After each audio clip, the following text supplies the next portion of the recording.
What is the reason why I'm here? And so then, that enables, and then I've always been very much personally more focused on doing stuff. I'm a doer. I'm an architect. I like to build stuff, right? And so the approach is more, I always say to my kid, like words are one thing, they're great, but facts are another, right? And so I always focus on, go back to why am I here? What do I have to offer? And how can I use what I have to offer to do things that I believe in and to do them right. And one saying that I really like is doing the right thing right. Welcome to Her Perspective, Women Who Inspire. This podcast will inspire you with personal stories of women who have followed their own unique path to success. I'm your host, Astrid. As a career coach and mentor, I support women on their professional journey with heart, experience, and plenty of practical knowledge. Having spent many years as a leader in the tech industry, I know the challenges and opportunities firsthand. My mission? To empower women to step into their careers with confidence and create their own path to inspire others. Today, I have a special guest, Daria Loi. As always, before I start with the interview, I would like to give you all a quick introduction of who is Daria. Daria's journey is one of courage and reinvention. Having moved from Italy to Australia and then to the US, now living in Portland, Oregon. She is a global thought leader who has built a career from architecture to academia to tech and now art, always with a focus on human-centered innovation. Daria holds a PhD in design and management from RMIT University in Australia. And Daria is deeply committed to empowering women in tech, leadership, and entrepreneurship, advocating for DE&I throughout her career. Our paths crossed at Intel, where we both worked to amplify women's voices and champion diversity. In 2018, she received Intel's Global Diversity and Inclusion Achievement Award in recognition of work on the global board for Intel's Women at Intel network. Also in 2018, Inspiring 50 Italy named her one of the 50 most influential women in tech in Italy. She has been recognized as one of Italy's most inspiring women in tech, a true role model for women who want to make bold moves. Daria Studio Loi combines design thinking and participatory design with a focus on creating transformative user experiences. She has mentored over 100 individuals, helping them develop leadership skills and navigate their own career transitions. In 2023, she put her high-tech career behind and launched Imperfecta, a long-held dream born from her childhood experiences in Sardinia. Inspired by a woman, her great-aunt's shop, Fiorucci, in Milan, and a love for art and design. Imperfecta is a creative space dedicated to curating emerging and established artists, with strong focus on elevating the voices of women and underrepresented creators. It's a place where imagination thrives and inspiration is found in every object, showcasing the importance of storytelling and experiences in art. Daria is a powerful reminder that change is not something to fear, but something to embrace, no matter your background or where you start. And now I'm really looking forward to my conversation with Daria. And we have the special theme today, change, the courage to shift. And you will hear more about it. Thank you so much, Astrid, for Welcome. such a lovely introduction. I appreciate it very much. And I'm grateful to be here. Welcome, Daria. I'm very much looking forward to our conversation now. And let's start with the interview. I already mentioned it in my introduction. You took some very bold moves in your life journey. Now, is there a quote or a guiding principle that has accompanied you, providing you with direction, and that you would like to share with us? Yes, I mean, there are a lot. This is a very nice question, by the way. There are a lot of quotes I think that would come to mind, but the one quote that I find is the most meaningful to me is a quote that often has been attributed to Albert Einstein, but in fact was not by Albert Einstein, was in fact by William Bruce Cameron in his book Informal Sociology. And the quote goes like this: "Not everything that counts can be counted, and not everything that can be counted counts." I think we are in a world where quite often we like to put an emphasis on counting stuff, and we always think that what can be counted is what really counts. And sometimes that's true, but very frequently it isn't. And and because of that attitude that sometimes we have in current societies to really counting everything all the time, going for the quantity and going for what can be seen, what can be touched, sometimes we forget about important aspects of life, those that cannot be counted. There's no numbers attached to them, yet sometimes are way more important and way more meaningful. And so that is certainly a quote that speaks much to me. And because I found in my life a lot of the things that really counted in the end were not things that I could count, numerically speaking. But they were way more important and they made a way bigger impact on me. Hmm.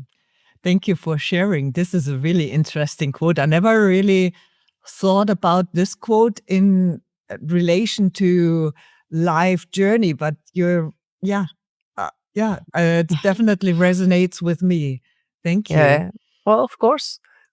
So you also moved, like I said in my introduction, from Italy to Australia. And at that time you were a young woman. And so where did you take the courage to leave your home country and continent and move to Australia, which is not really around the No. corner from Italy? I mean, No, it's true. Like everybody thought that I was mad, by the way, when I came up with this decision. But honestly, it was not as difficult a decision as it might sound, because back at that time, yes, I was, a few years fresh from university. I was an architect. I was working multiple jobs to pay my rent, and I honestly, what really prompted me to make this decision was the realization that my brain was atrophizing. I felt that I was doing all this work for very little earnings. But more importantly, I felt that all the jobs that I were doing, they did bring me some little economic value, but really not much value from the perspective of nourishing my brain. And I felt that my brain was really shrinking and shrinking, and I felt I needed more nourishment. I needed, if you make the metaphor of a flower, I was a flower that was kind of dying and needed water and sunshine. And so there was, partly was this kind of atrophy of my brain and realizing that I was stuck. I felt there was more to life than what I had in the moment in time. And then at the same time, in parallel, was this feeling that I had nothing to lose. And by this, I mean, like, there wasn't really, I mean, sure, my friends, my family, of course, I miss them dearly as soon as I moved. It was pretty intense, I have to say. But from the perspective of my career, what fulfills you as a human being, as a professional, I had nothing to lose, really. And Italy was not going to go anywhere. So if I kind of decided to go to Australia and things go terrible, well, guess what? I can come back. And what I had back, there was nothing that great that I was leaving behind. So there was not much to lose, and I felt there was only a possibility to maybe gain something. And it was really that. It was just like, well, let's try. And if it fails, at least I tried. And I can always come back to whatever it is that I have right now. But what I had right then was not much. And so it was really not as complex as it might sound. It was just a, a kind of a moment where I woke up all of a sudden and I just had the realization. Of course, that was precipitated by circumstances, life circumstances that happened to me in a very unusual way. Like in particular, two things really. One was that my mom, she back then sold the property and she gave me a small amount of money, not enough to change your life forever, but enough to do something with it. And then on the other side, a person that was in my kind of friends circles at the moment in time was going to do a master in Australia. And Australia is only at that moment in time, had only been a dream of mine, right? And so all of a sudden, a little amount of money comes in. This person is going to Australia in a moment where I was profoundly unhappy about my existence, right? And where I was headed. And so that was a moment where I always say, is a door that opened. I picked inside and I had the opportunity to go inside or not. And I decided to go through the door, right? And so it was a moment where in life, they always happen. There are moments where an opportunity presents itself. You can kind of shy away from it or you can go for it. And I decided to go for it. And I never regretted it. Yeah, it sounds like, it's interesting how you explained that process of making that decision to move, saying, okay, Italy stays where it is. Of course it does. And well, in coaching, and some people might now roll their eyes, but there is this thing about making the decision is making a decision, but and leaving in your case is that decision, but staying would have been also a decision.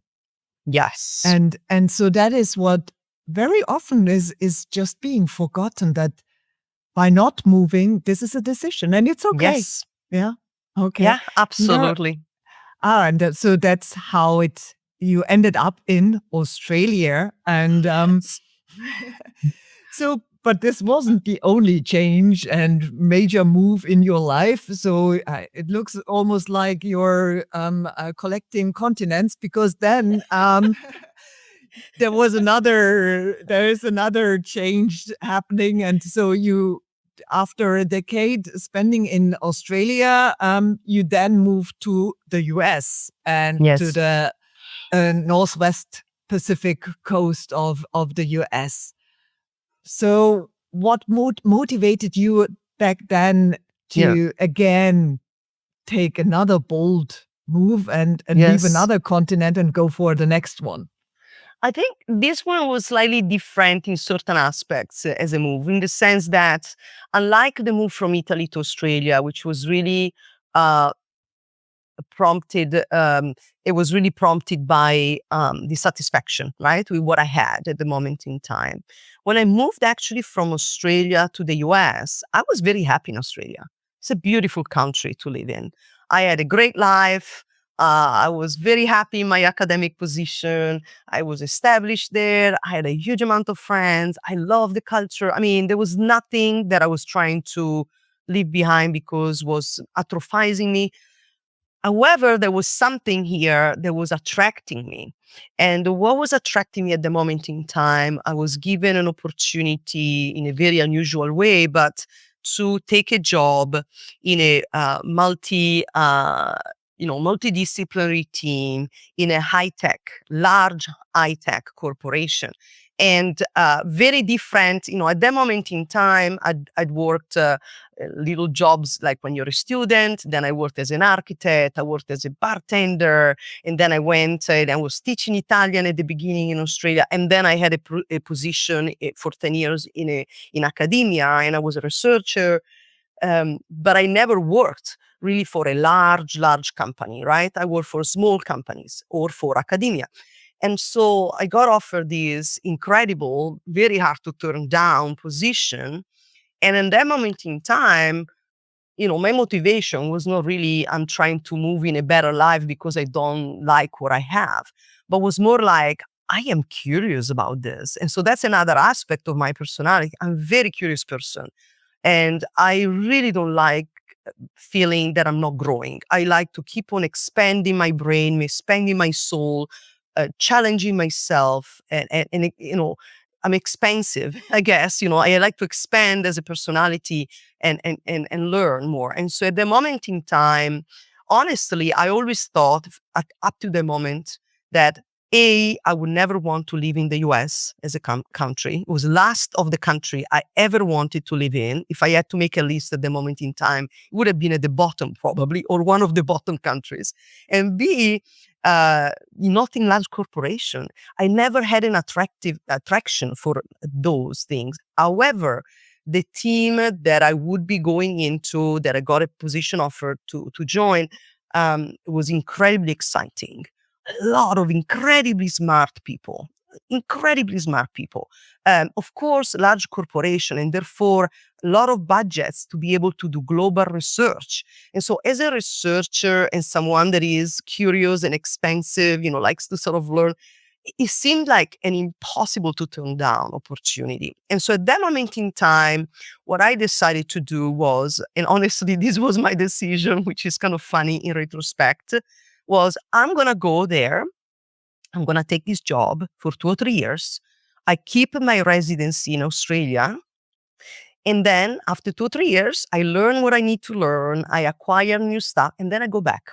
That was my original plan, which of course it never happened because life, right? You open a door, as I said earlier, you step through, but you don't really know what's on the side of that room, right? So this room that I stepped into, what I could see from the door was this promise of a team and a multidisciplinary research, and kind of expanding my brain. But what I didn't know in the room was the fact that I would find my soulmate, I would create a family, right? And also the company that I joined was so large that every time I thought I reached the bottom of the learning in one area, there was always another side of the company that could offer me something new to learn. And so I ended up staying, and I've been here for almost 20 years now. Yeah, I totally understand that with this opening doors. And so, I mean, all these moves that you make, one question that came up, did you decide that all on your own? Or are you that type of person, asking friends, families, other people's opinion about should I do that or not? How is that thought process happening for you? I'm pretty decisive, I have to say, when I make my mind up on something is made up. However, I do like to I'm a researcher, right? So I kind of like to educate myself before making decisions. Mhm. And so that education process includes also asking perspective to people that I trust and I trust and I feel they've got something to offer on the subject, right? I remember, for instance, when I was in Australia, I already moved to Australia. And after a few months, it was intense, right? It was a different language, different everything. And at that moment, I had a moment of crisis. Mm. And I remember being on the phone with my mom. She was still alive back then. And I was pouring down, crying. I was like, I'm just, it's so hard. This is so hard. I didn't expect it to be so hard. I can't understand the language all the time. It's different from the English that I've learned because, I learned the British English. It was just, oh, what have I done? This is so difficult. I have no friends. I don't know anybody. And I remember that my mom just listened in and she's like, just stay focused. Just don't give up. Stay focused. And, all I needed to hear in that moment was, you did the right choice. Just, Mhm. it's hard and that's fine, but you did the right choice. And so, sometimes when you make decision, you kind of want to have people that love you and that you trust and that they've got knowledge to offer on the topic at hand to give you that input. So I do gather input also from other people that I don't know through research, right? Mhm. But ultimately, the decision is yours. and it has to be yours. And so I tend to be pretty like, after I've done my kind of mental scanning and kind of researching, then I decide, right? And once I decided, then I stay focused because, and then you have moment of self-doubt as I just, but then you need to pick yourself up and come back to it, right? And remember, why are you there in that moment? And what took me here in this moment? And go back to the origin of your decision, I guess, right? But it's certainly kind of, I would find it difficult to make a decision that is uninformed, because I think it would be foolish, in my opinion. It would be a bit naive, right? And then you never know in that door that you pass through what's there, but certainly you can do some research and education to get the best sense of what might be there. So you prepare yourself for it, right? So at least you know how big the door is and how it looks like, and Yeah, so exactly right. Yes. all what you can see from this side, you can do Yes. the research, and then Yeah. stepping through is the next Yeah. step, and that's the unknown. Yeah. And therefore, not making or having a plan is a good thing, but in the end, then life happens, as we all know. I mean, Yes. Yes. I think having good plans is good, but you also need to have the flexibility to adapt to change in the course of your own plan and recognize when those shifts are actually maybe healthy shifts. yeah. And also what your mom said to you, that focus, I think, and connecting back to why did I initially decide to do that move or to take on Yep. this job? What was it? What was in the end motivating me to do that? I think that's important, because we all know that, and you also mentioned it. I mean, these 2-3 years in the large corporation, you ended up to stay there longer. Yep. Because your desire to grow and to learn was actually in the larger corporation. There is a good way, and there are a lot of opportunities, space to exactly nurture this desire. Yep. And I see that. Absolutely. Now that we already touched on that move from architecture to academia, and then you ended up in that large corporation in tech, and so this was a really different environment, very, very different from Yes. before. You said you only worked for smaller companies, and then I still remember my first days in the large corporation. I thought, okay, this is it. I'm lost now here. No one will ever know my name because it's such a large corporation, 100,000 and plus employees. So how did you manage to, first of all, you were the newbie in the tech world, you were new in a large corporation. How did you manage that move from the newbie to then up the career ladder? Because you were then the senior director, a VP of user experience, so you had many roles. How did you make that move? Well, it was not an easy one, that's for sure. A lot of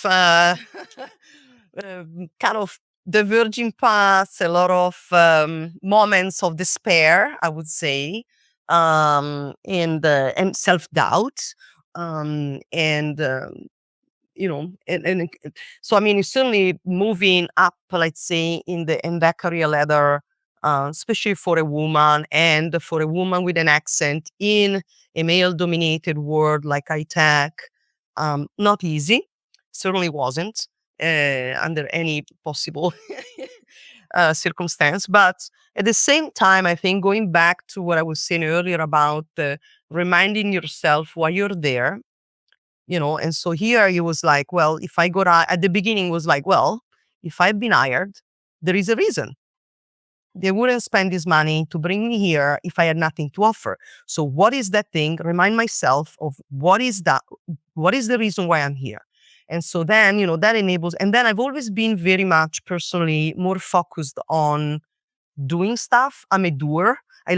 I'm an architect. I like to build stuff, right? And so the approach is more, I always say to my kid, like, words are one thing, they're great, but facts are another, right? And so I always focus on go back to why am I here? What do I have to offer? And how can I use what I have to offer to do things that I believe in and to do them, right. And one saying that I really like is doing the right thing right.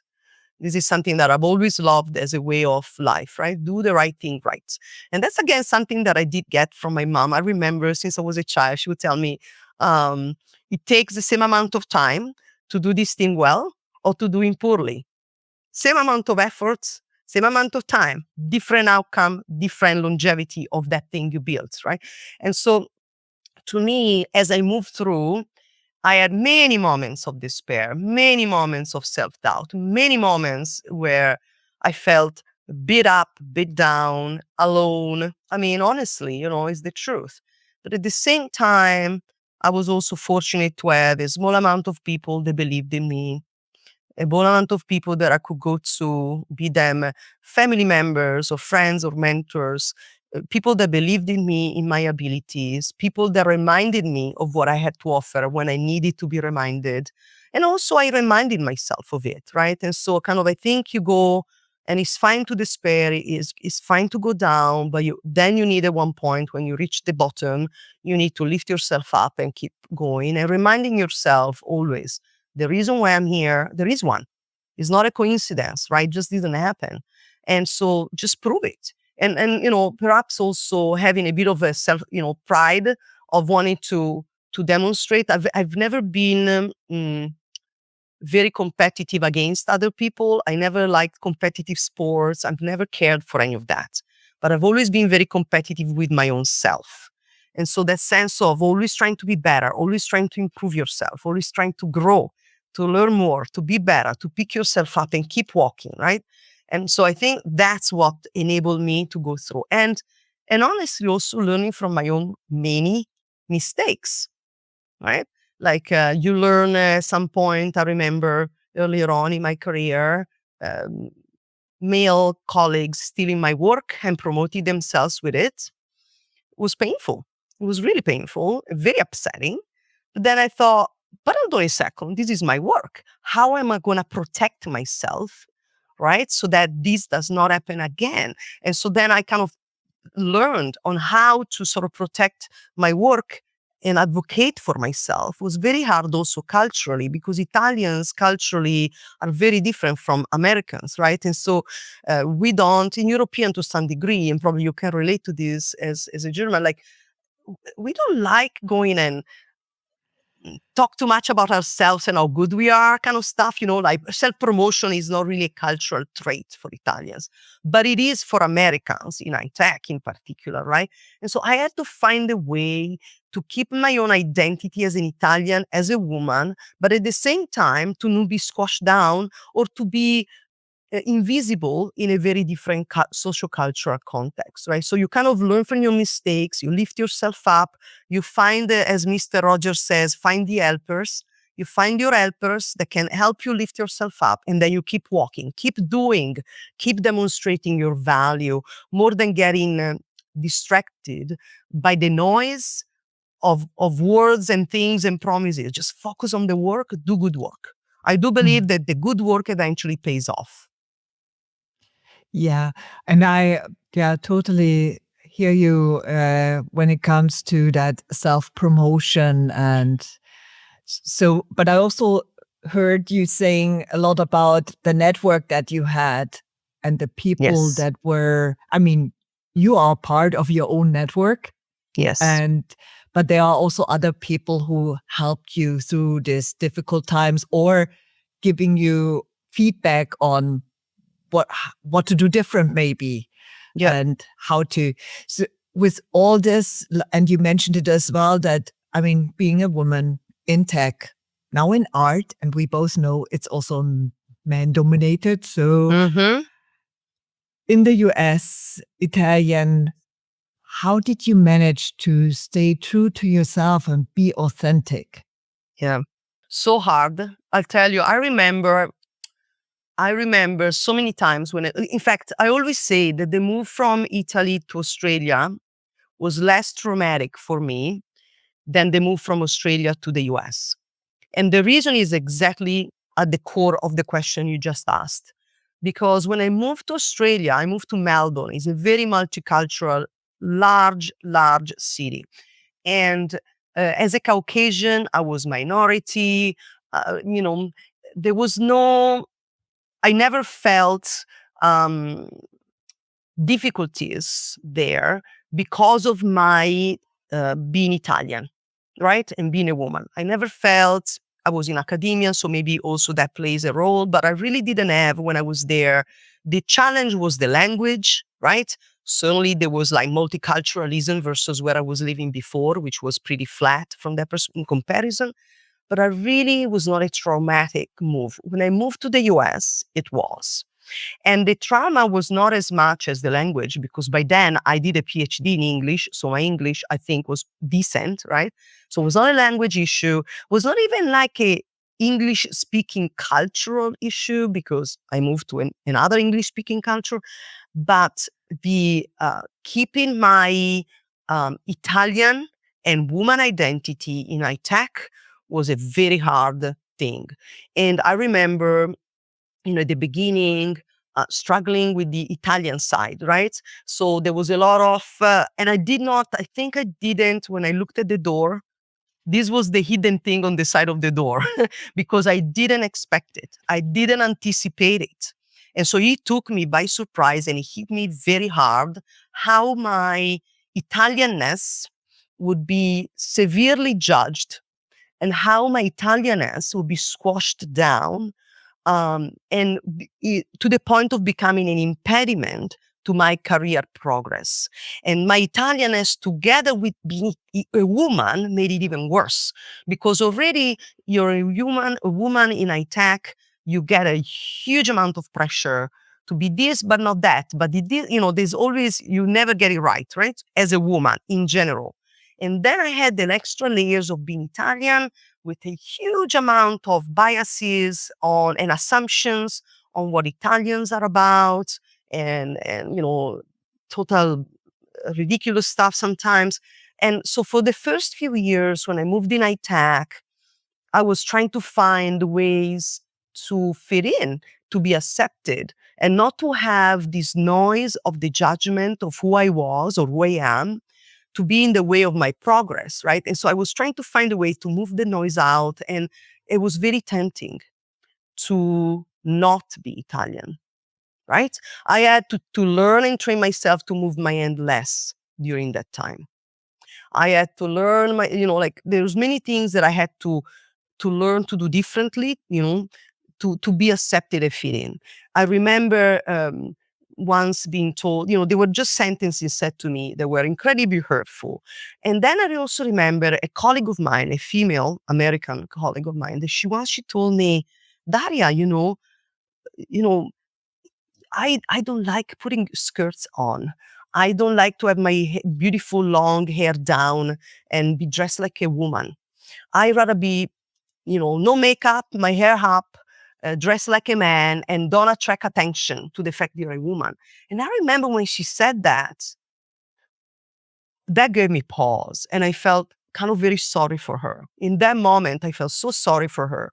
And I thought, no, this is not what I'm gonna do. I mean, when you're in Rome, do like the Romans, they say, sure, I'm gonna be respectful of this culture, right? That is not my, mother culture.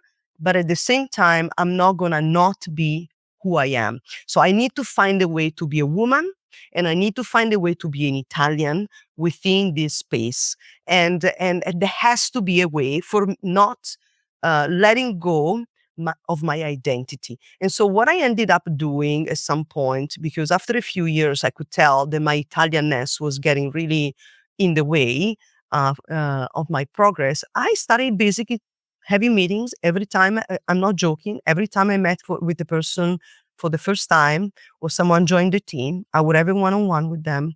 And I say, okay, I'm Italian. I know you know, but let me tell you about something about Italians. And let me tell you about that something through one word. And that was the defining moment for me to understand how to work in the US, was how differently the US culture and Italian culture look at the word argument, Okay. So the word argument in English, and in the US particularly, is a word that implies conflict. If you have an argument with someone, is a conflict between person A and person B. In Italian, the word argomento, the same exact word, is not, is a topic. The argomento is the object that you are discussing. So, in the moment which I realize, that moment when I realize the difference, the etymology of the word, how culturally is conceived in the two cultures, that was a moment of light.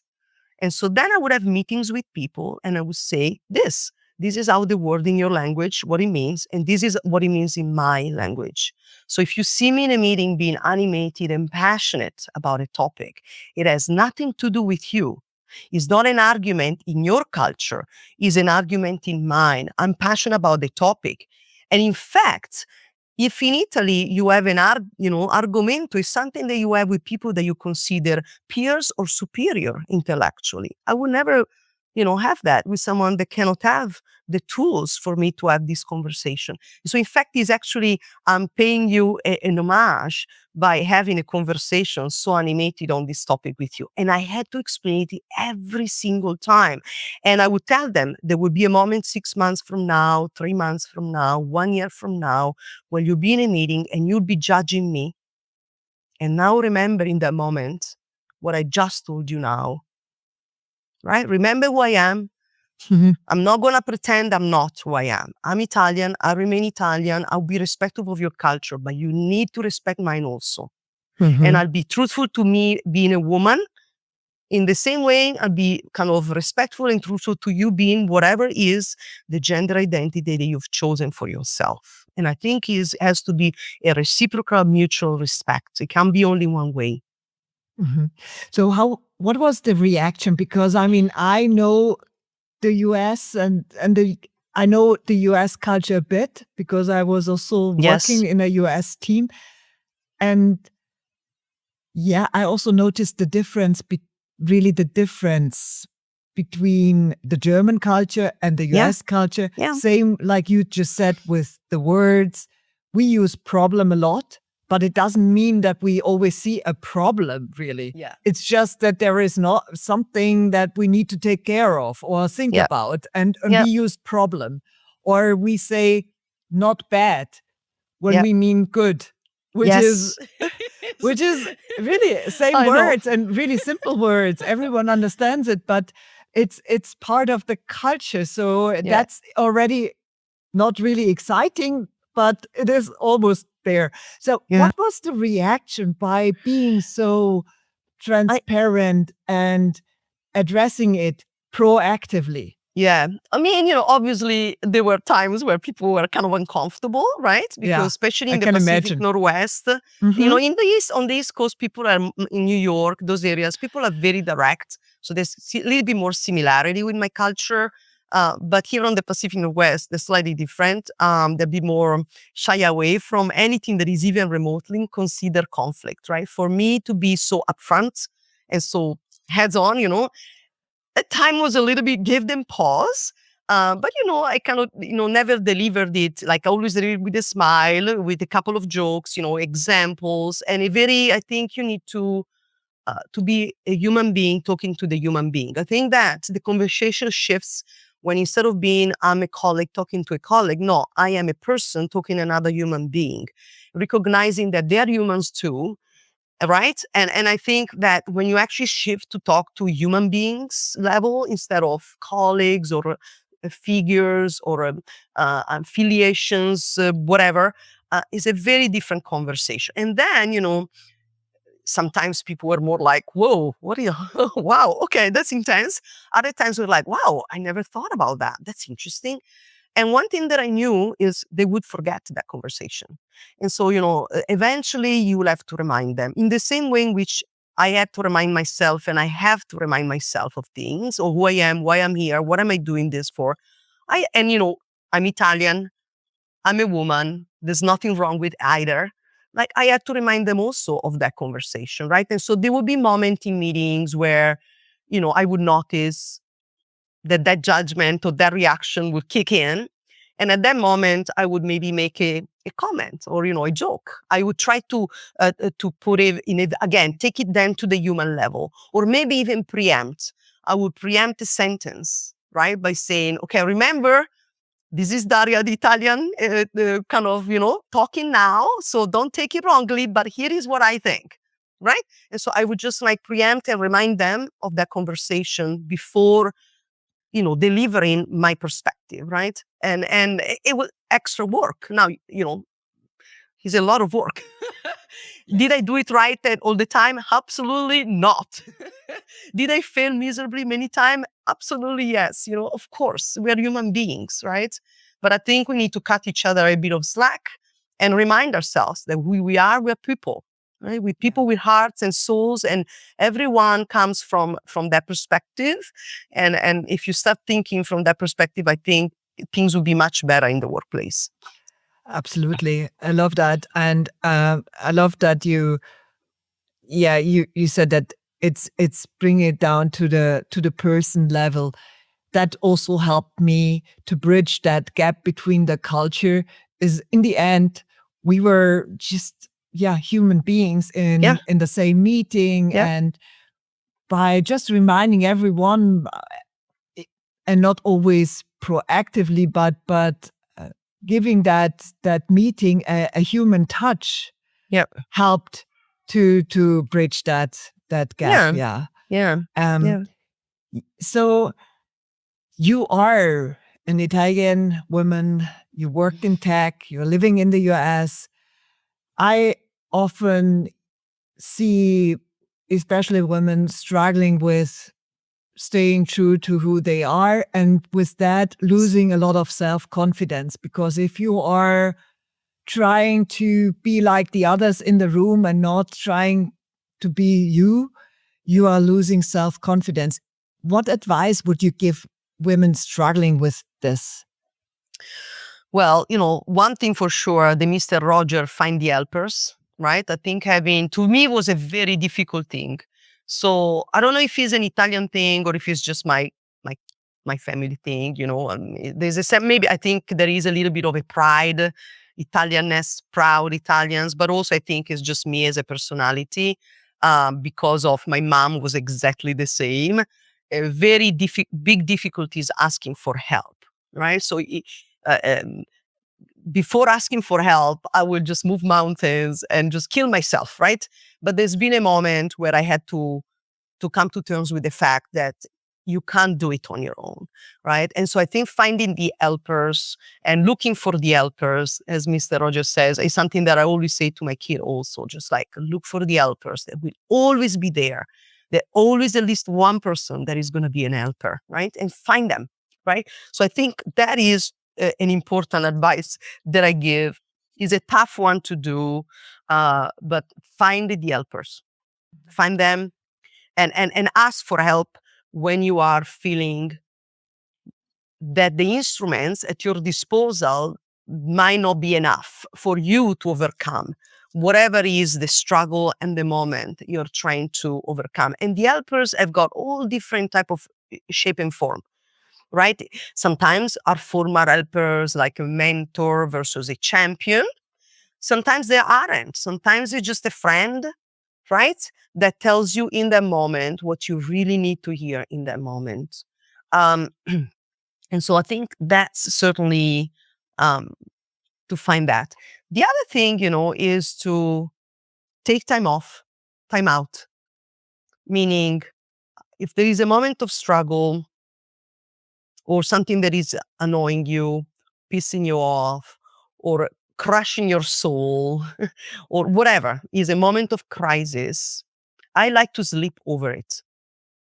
And this is another thing that I have to learn to do, because my nature usually is to be very instinct. I kind of like act prematurely sometimes, right? And so I've learned to, nope, you know what? I'm going to put out, maybe I write it down on a piece of paper. Maybe I write a draft email because I'm upset about something. Maybe I take a video of myself, whatever is the mechanism that works. But then I don't act on it. I just push it out. I push it out. And then I sleep over it for a couple of days. And then I go back to it after a couple of days. And most of the time, I never send that email, or I modify that email, or maybe don't even send it, or maybe I do. But like that, it enables you to step back, get some rest, and then go back to your origin. Why am I here?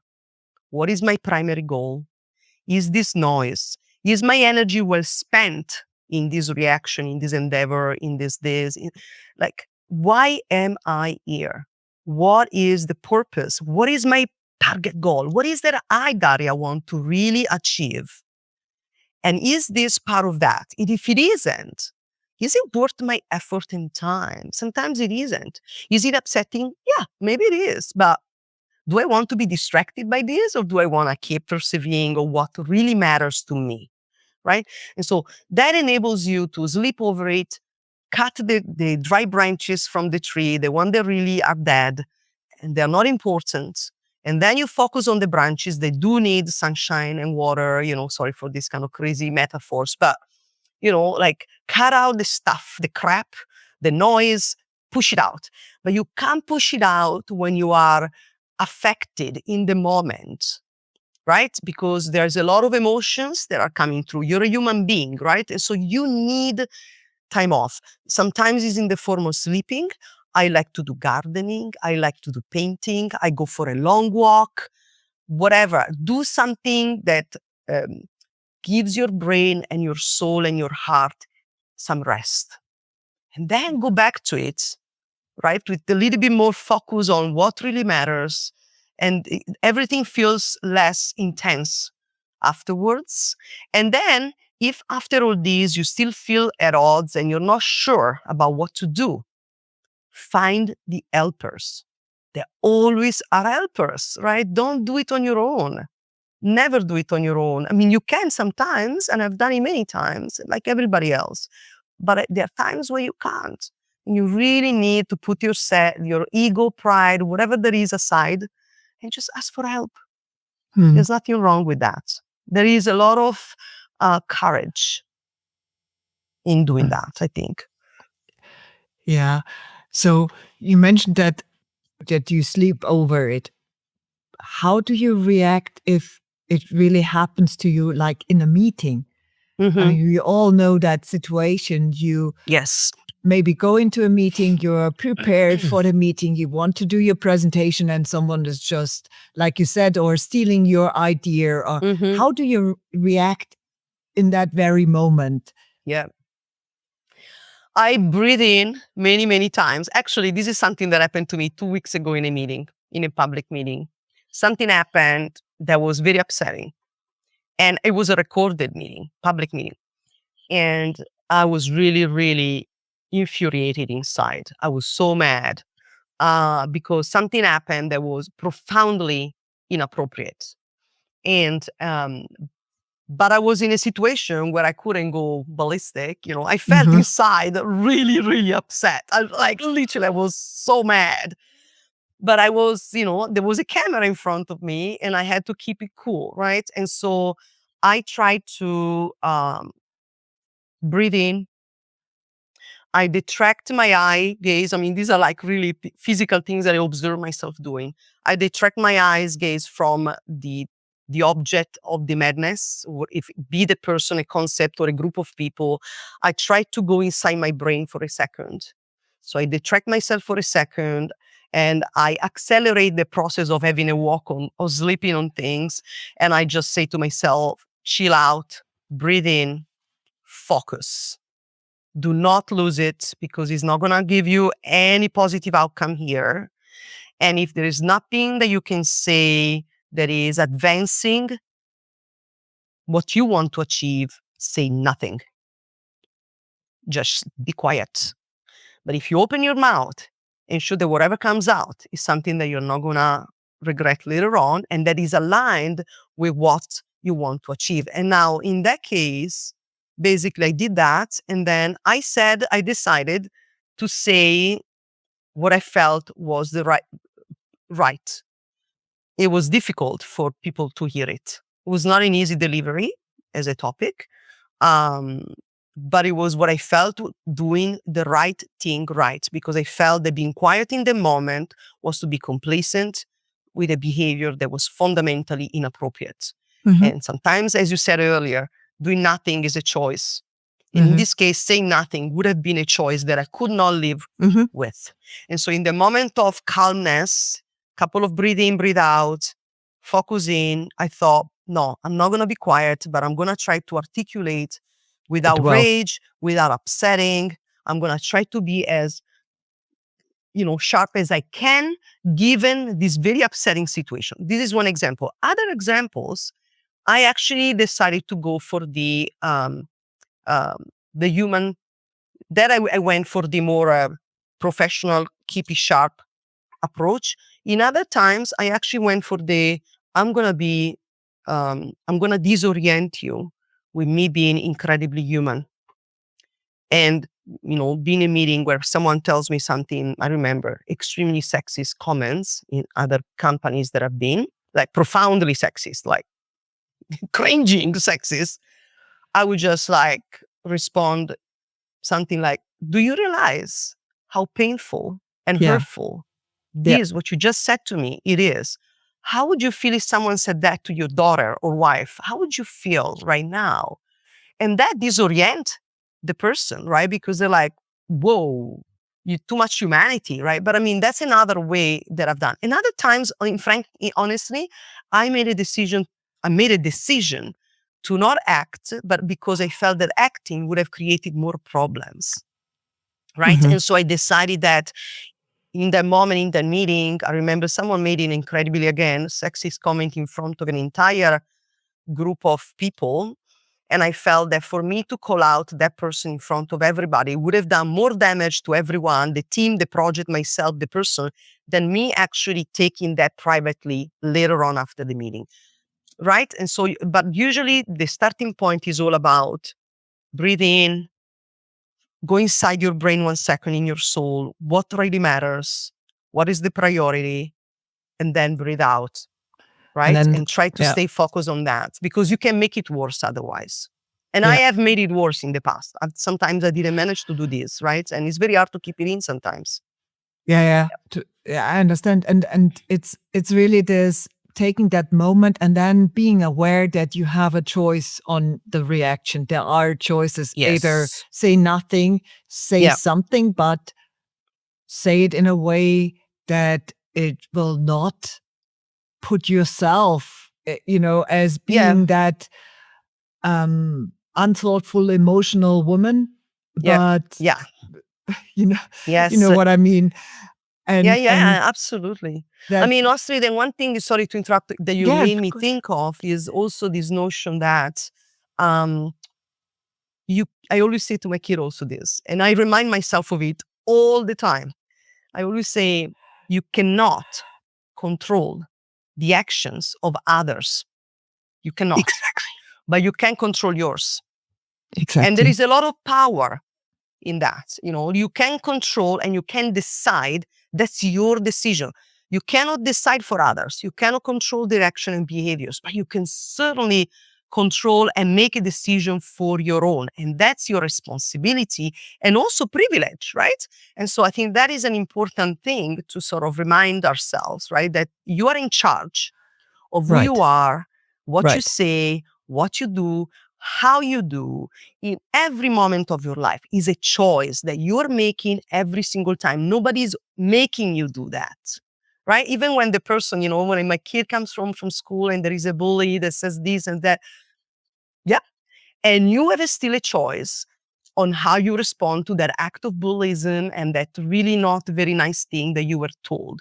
You can decide how you respond. And that is your choice. Is always a choice that you have, right? And I think that realizing that there is a choice gives you a lot of power. And the other one in a relation and intertwined with that is that there is a lot of serenity and power when you realize that is your choice, how you relax, like how you react and what you say. It also gives you the power of um, be, being looking at the result of whatever situation you're in, a project, a meeting, as something that is important. So give it 100% in that meeting, in the project, etc. But don't be attached to it, right? So I think there is something about being committed, but not attached, right? When it comes to work, it's work. So give 100%, be yourself, give everything you've got for the success of that thing that you're focusing on. But don't be attached, because if you're attached, you're going to put in layers that are going to be noisy and distracting you, right? And if you're not attached, right, you're kind of really committed to the positive outcome of a project. But you need to realize that you can only control your own input in that project. You can't control that of others. You can't. You can only do your best. You're 100%, but that's all you can do. You can't do more, right? And so then in the moment, you can let it go a bit, and it feels easier, right, to manage that, because now you realize that there is a lot of power that you have and you hold in your heart and your soul. You are in charge of how you turn up in life, how you turn up in meetings, how you act with others, how do you respond to pressures. You are in charge. You make a decision, right? And you give it your 100%. And if it doesn't go the way you wanted it to go, that's okay. Because at the end of the day, you give 100%. You have nothing. You look at yourself in the mirror and you have nothing that you are regretting. You did everything you could. But sometimes you're not in charge of everything, right? You have to let it go a little. Yeah. Yeah. Sometimes very often actually, you are part of a team. Yes. And you do not own the responsibility for each single person in the team, even if you are the manager, the leader of the team. Yeah. It's more an orchestrating and trying, of course, to get the people to do their best and feel like they can give their best into the project. But yeah, it's a meeting and it's a team and therefore you're only responsible for yourself and the decisions you make. Yeah, thank you. I think we're almost at the end of our interview.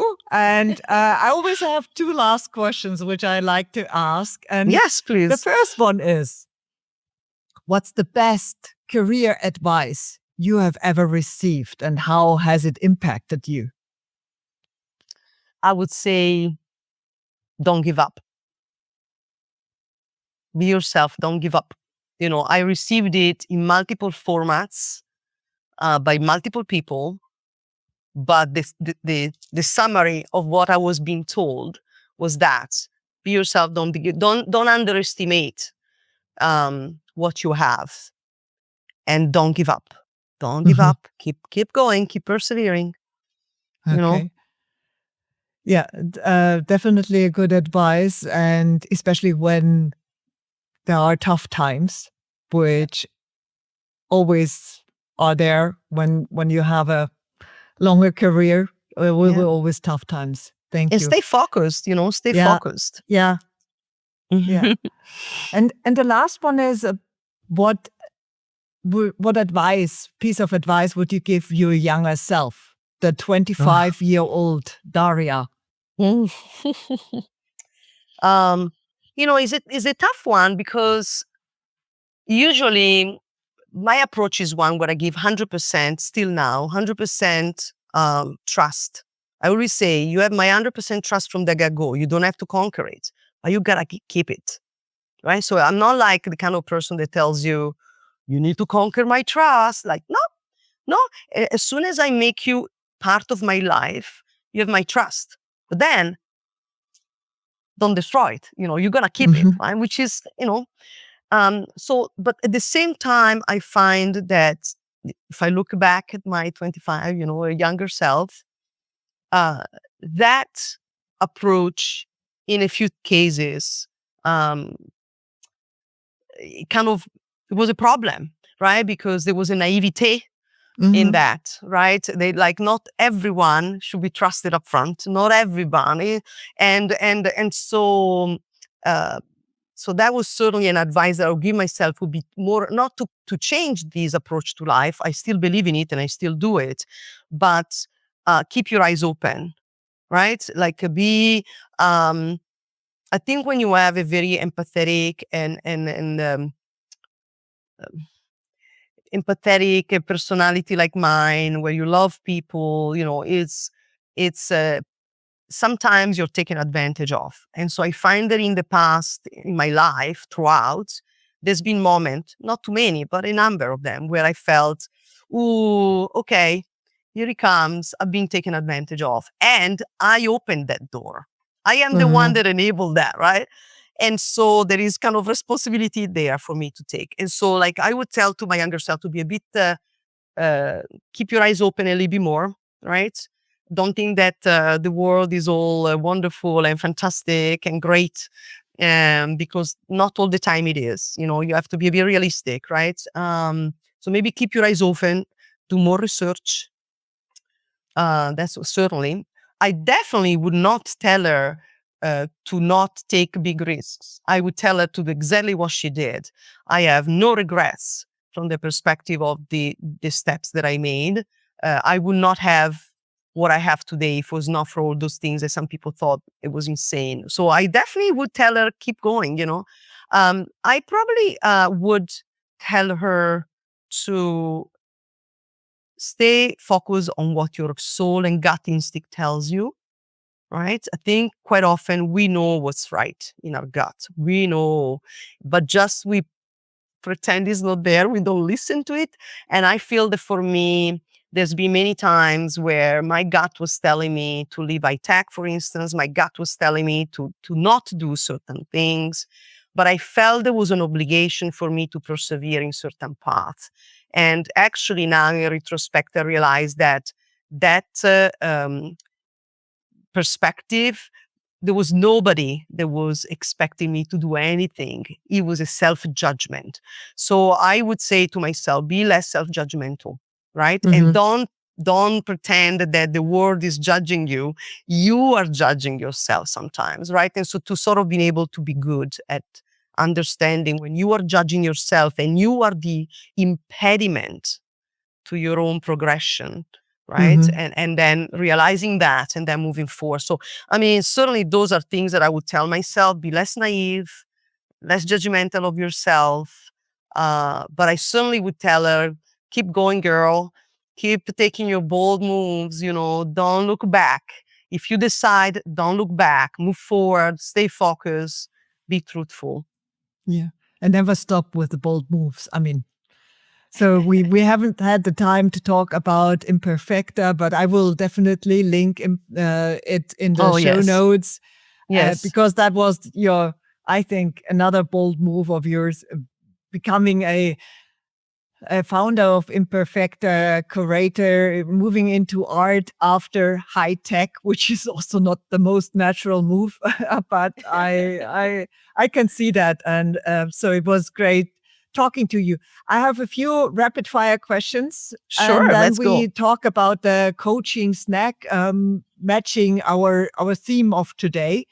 So the rapid fire questions, I will give you 2 words and you choose one, and you can also give me a bit more words why, or we just leave it like that. So easy one to start with. Pasta or pizza? Pasta. Pasta or burger? Oh, pasta. Beach or forest? Beach. Beach or city? Ooh, beach. Still city. Okay, still beach. On stage or off stage? On stage. Plan or no plan? Oh, plan. Okay, certificate or no certificate? No certificate.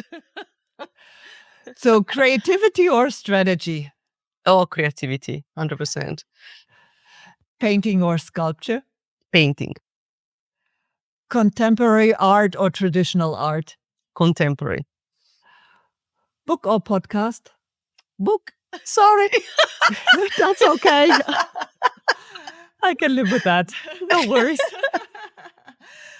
Thank you. Those were my rapid fire Absolutely. questions just That to was give a fun. bit more background to you as a person. And now the coaching snack. So we have, well, we have the courage as one of the themes for today. And I don't know if you have any TED Talk or book that you would recommend. Otherwise, I have also something. Actually, I have uh, neither, meaning that one thing that came to mind as soon as you mentioned that is years ago I participated to in a big event that took place organized by an American non-profit organization foundation, and it was a big event that took place in Italy in Assisi.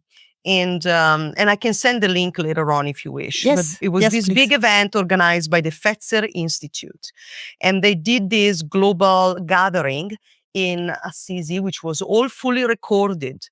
And the topic was love, compassion, and forgiveness. Those were the topic. And people from all over the world, head of state, artists, engineers, you name it, they all converged.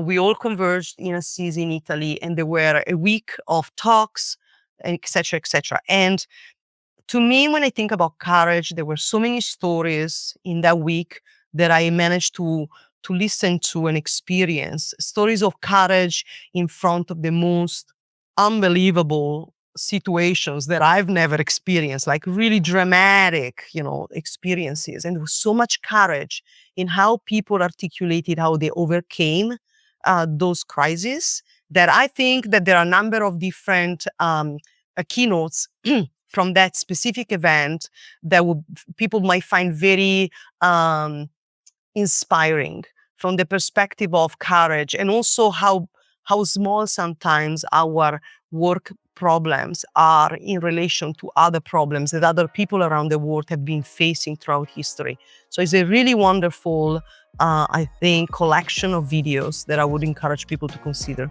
Love that. And yeah, it would be great if you could send the Yeah, link I'll over. send it Then to you. I will also put it into show notes. Yep. Perfect. Thank you so much, Daria. Thank you, flies. Astrid. We are at the end of our interview, and it was really very insightful. I think very inspiring as well. Lots of food for thought, also for me to. And yeah, thank you so much for your you're time. so welcome. Hopefully it will be helpful for the listeners of your podcast. And it was really, I'm very grateful for the invitation. It was such a pleasure. Thank you so much. Thanks for your time. And yeah, all the best with Imperfecta. I'm following you on Instagram and I see all the great work you're doing. It's so cool. And one day, if I come back to Portland, I will for sure visit you. Please, that would be wonderful. Please do. Yeah, for sure. Thank you so much. Thank you, Astrid. And to all of you listening, if you enjoyed this episode, it would mean the world if you left a comment, shared your favorite takeaway, and hit that subscribe button. Subscribing really helps me grow, helps with the algorithm, and even more importantly, it helps me bring even more inspiring women to the show to share their stories with you.